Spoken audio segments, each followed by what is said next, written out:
Am I getting that one? Okay, so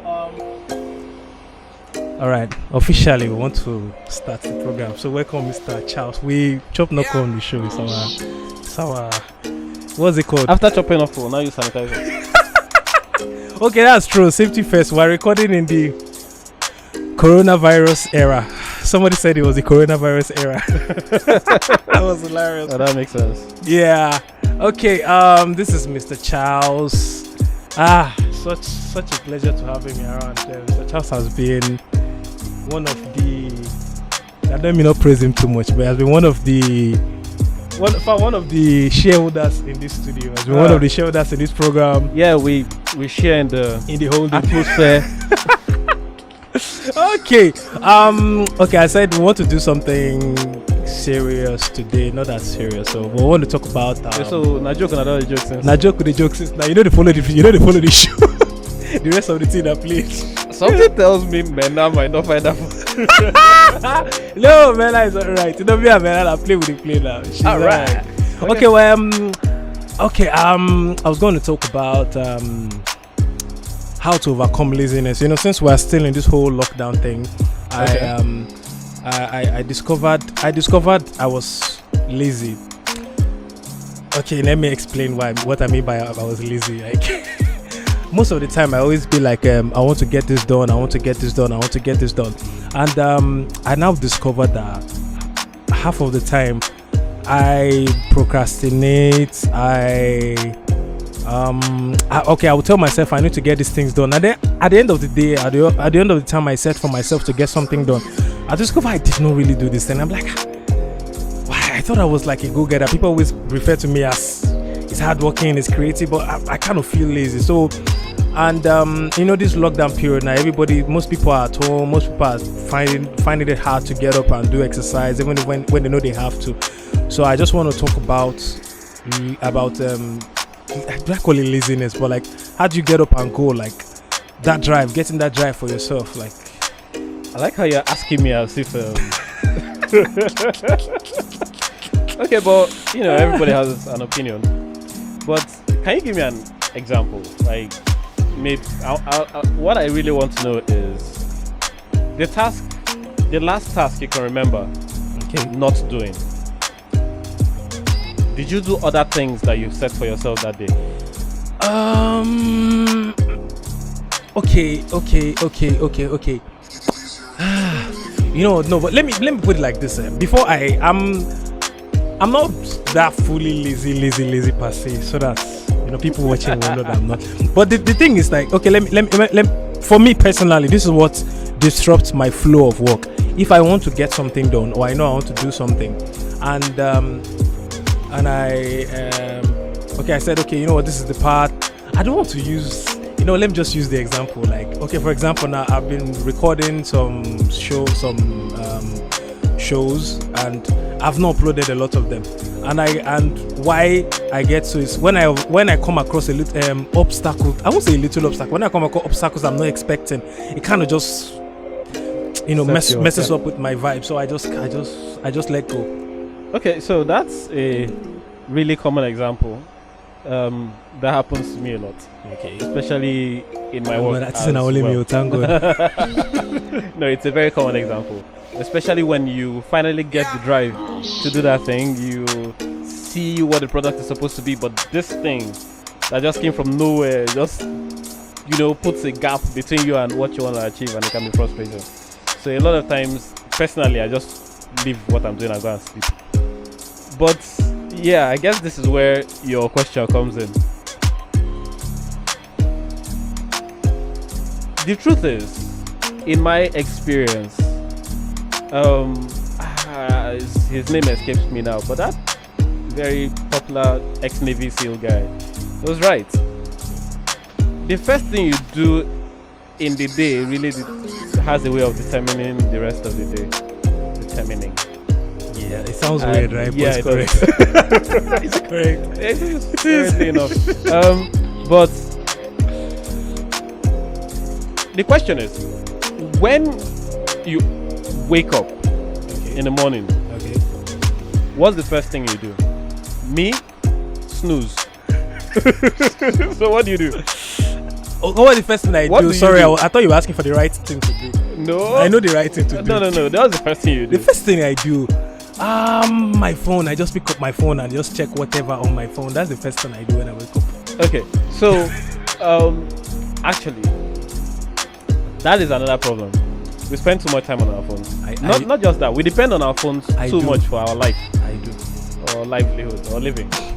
I don't know which one is the proper term, but yes, that happens. That used to happen to me until I moved my office from my room to outside of my room, and what my charging station moved with the entire office.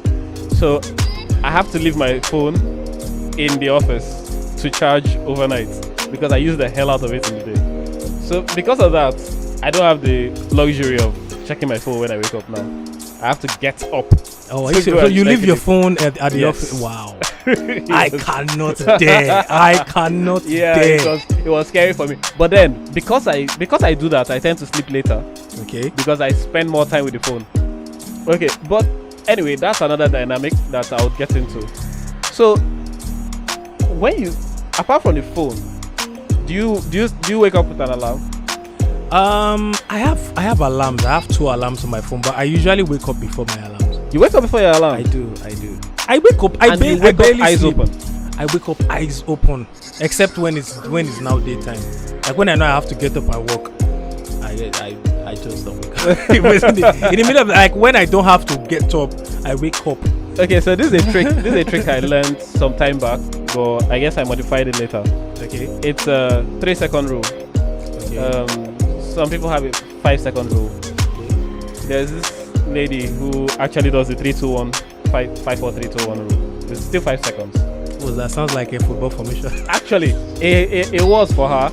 She said until she did it twice and it worked. So basically, you wake up in the morning. Okay. If you're like me, you're going to be tempted to hit snooze on the alarm. Yeah, exactly.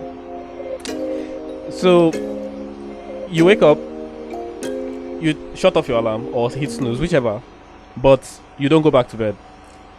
So 5, 4, 3, 2, 1, you get up.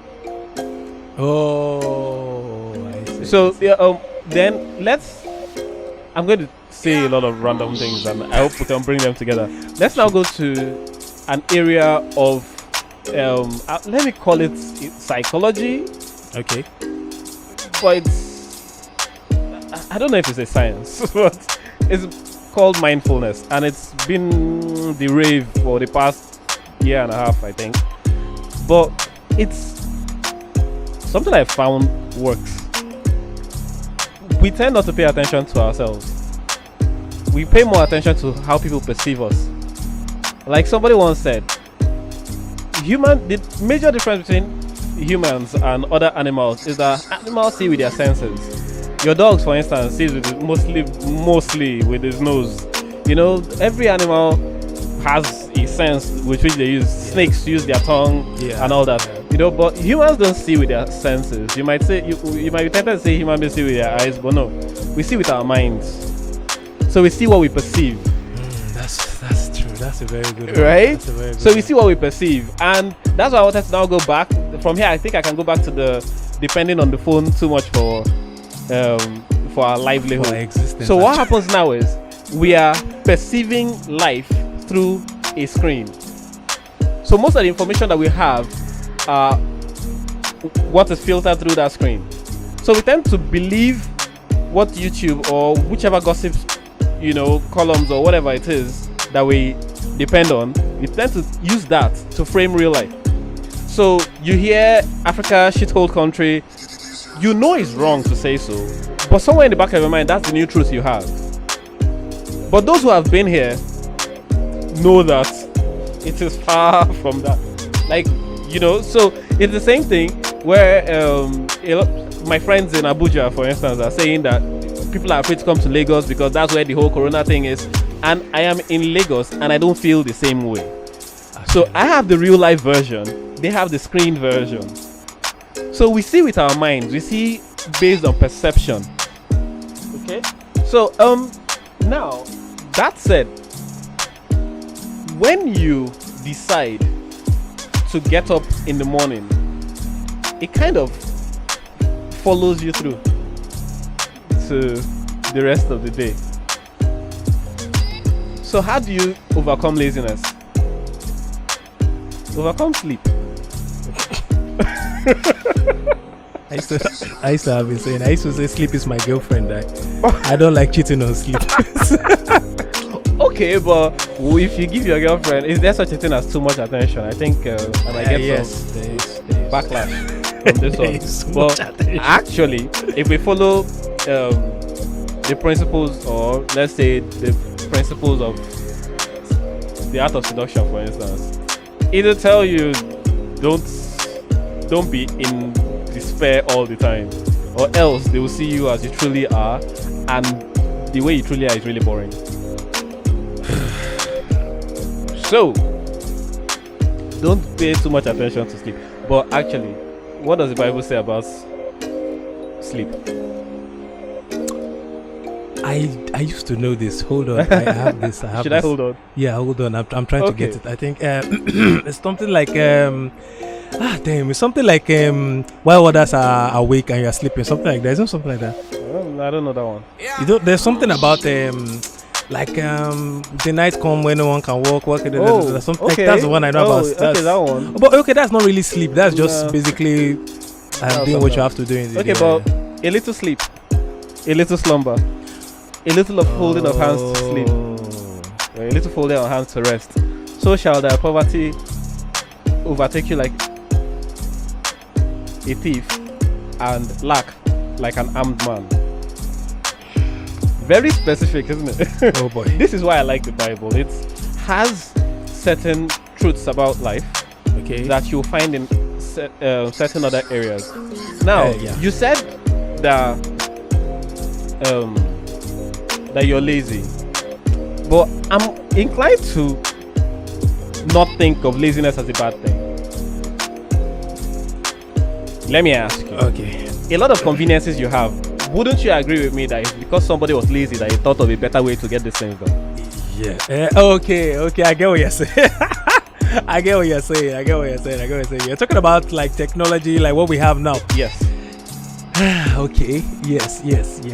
Because actually, if you had to set this up every day, and you had the option of paying somebody to do just that. But then somebody said I'm a control freak because I said I like doing things. I said I like doing certain things myself. I like when it concerns the person was like, yeah, a control freak. I guess there is a line between control freak and perfectionist. Yeah. You're a perfectionist. You're not a control freak. I'm not. You're not a control freak. So I'm saying control freak. This somebody that knows me calling me a perfectionist. I'm not a control freak. So you that called me a control freak, you know yourself. So you're a perfectionist, and because you're a perfectionist, it actually helps in your procrastination. Because what happens is when you realize that you're going to do something or you want to do something, because you want it to be its best as much as you can, you also give your brain time to see the work ahead, and your brain will most likely convince you not to do it. That's where 5, 4, 3, 2, 1 comes in. Because you don't give your brain time to think. Yes. There was a time when I was actually ridiculously productive. I would like to get to that point again in life, but there was a lack of control there. I used to just do whatever I thought of doing. Yes, exactly. I think it comes with youthfulness. Yes. The older you get. So much. You know, the things that I did then, I did not believe that I could. You know, so yeah. But I like where I am now. And it's where I am now actually just comes from getting up when I wake up. There is a second aspect of that which improves your efficiency, and that's make your bed. Make your bed. That I was going to say that should be the first thing you should do. I realized I've met people. During my cover I was in school and I stayed with I had roommates, and I noticed those serious ones actually had that thing with them. Like those people who are actually looked at. Man, this guy's not lazy. When he wakes up in the morning, he makes the bed or he sweeps the house. Like there's this, this sense of responsibility. I like to lounge a lot. Well, lounging becomes difficult when you get there. Yeah. It becomes you go and lie down because your back is tired, probably from sitting in an uncomfortable chair for a very long time, and you start to get annoyed with lying down. Yeah. Okay, so anyway, I want to use the example of Akkad from Richest Man in Babylon before he became the richest man in Babylon. Okay. Let me not say before, but basically the principles of wealth that he had learned from his, let's say, his financial teacher required a certain discipline, which I have tried previously and decided to stop. Well, let me not say I decided to stop. I just failed to continue it. Okay. So it actually requires a certain type of discipline, and he said something that he's not going to give himself too much work to do. He's not going to try to save up or keep aside more money than he thinks he can spare, because now this is what struck me. He said because he likes luxury, or he likes not luxury. He likes what is that word? You have to cut this part out. What is that word? Leisure. Thank you. Because he likes leisure. Okay. So he gave an example. He said, if I tell myself that I will throw a stone every time I cross this river, every day,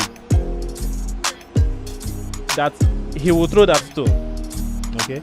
That he's not going to pass the river and then remember and say, you know what, tomorrow I'll throw 2 stones. No. That he will go back and throw that 1 stone. So, but he's not going to also try to throw more stones than he thinks that he can do. Do you understand? So he's not going to give himself more work than he can do. So my point is this. Laziness, most people see laziness from other people's perspective. For instance, this person was able to accomplish 10 tasks today. Okay. Why am I only accomplishing 4? Accomplish 4. Do them very well. Do 4 the next day. Don't do less than 4, because that's what you can do. You understand? There's a Chinese adage that says, don't live till tomorrow, what can be done today? Yes, true. But if you have only 3 things on your task, your daily task, do 3 things. Okay, don't say I think 3 things is too lazy, let me make 6 or let me make 4. You won't do the 4. You will probably not do any one of the 3 just because you added 1 more. Yeah. Do you understand? So these are the things. It's kind of like building your muscles. You don't start from the guy that can lift up the heaviest in the gym. You start from little. You build your muscles. Then your muscles will require more. So basically, this is my own simple answer for how to overcome laziness. Start your day right.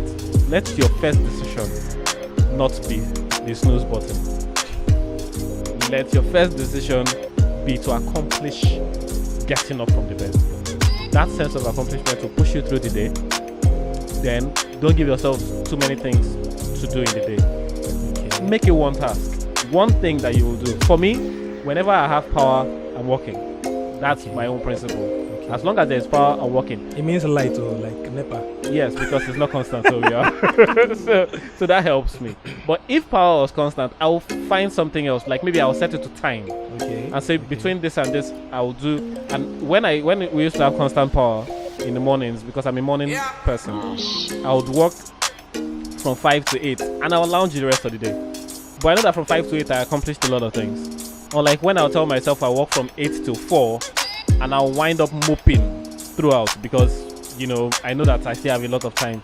So point is, don't use somebody else as your yardstick for diligence, but still understand this.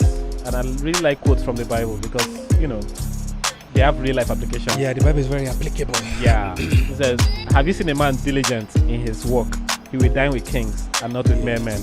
So pick out one thing a day that you will do. Be diligent in it. Maybe it takes 2 minutes to do it. Make sure you do it. Don't, especially when you don't feel like it. Especially that's the magic moment. Once you don't feel like it and you do it, you've conquered it. And then you can move on to more. See, this is why I like having him around. You know what I'm saying? He brings the wisdom to the show. That's it. Okay, but I actually have something to add there too. There's something you told me once when I was still setting up my studio. You said put it in writing. Did you put it in writing? When I said I didn't get this, that, you're like, did you put it in writing? I used to take it for granted back then. Like I used to, okay, I have to do this, I have to do this, I have to do that. You know, when you said that, I realized when I write tasks down, I have that consciousness to actually do this. I know there's something I need to do. I know there's something I need to do. So writing it down actually helped me be able to get it done. And there's this thing about stepping out of your comfort zone, because I noticed, like, that's why I have 2 alarms actually. I wake up, I'm this kind of guy. I wake up, I don't know how to sleep for so long. If I hear a sound or something, I just wake up, like I wake up at odd hours. So I have 2 alarms for that reason. The first alarm is to actually make me know that day is getting here. Then the next alarm, I know you need to get up. You've gotten up for 1 alarm before. You've actually stopped 1 alarm. Second alarm helps me get up. So that's why I set 2 alarms on my phone. I notice it works for me. It works for me a lot. Kind of gives me that heads up. And what else? I was going to say something. Okay, yes. Also, like, have a, if possible, if you know, especially when you're working from home, set a like work area or something. If you think most people think you can just get up and do it, it's good, but it doesn't really work all the time. If you can tell yourself, okay, you know what, this area of my house, I'll set it aside for doing certain things. It helps. Like myself, if I don't come to the studio most time, I'm not productive inside the house. I just kind of lounge. So having this workspace, knowing that I have to get up and go and do something, and that's why I applaud the Igbo people. Those people can have shop for Africa. But you know what's happening? There's shop here, shop 1 here, shop 2 here, and that idea helps them. There's this sense of responsibility. Every time you see them in the morning, they are self-employed though. They will not know. You think they are working for someone else. Early in the morning they are up. They have to go and set up their shop. They have to sweep. They have to make it up, and they'll stay there till night, pack up. You know, they do all these things that they overcome, and that's why they are so wealthy, because they have that drive to just go out there and do. So that's my own take on how to overcome laziness. And he says, I bring the wisdom. Anyways, it's been Canvado TV. It has been Charlie in the studio. Thank you for coming, Hector. Appreciate that. Thank you for coming. We chop knuckle almost in the show so that we can use sanitizer now. Yes, exactly. So, thank you for coming, bro. We're done. Yeah, thanks for having me. All right, man. That's it.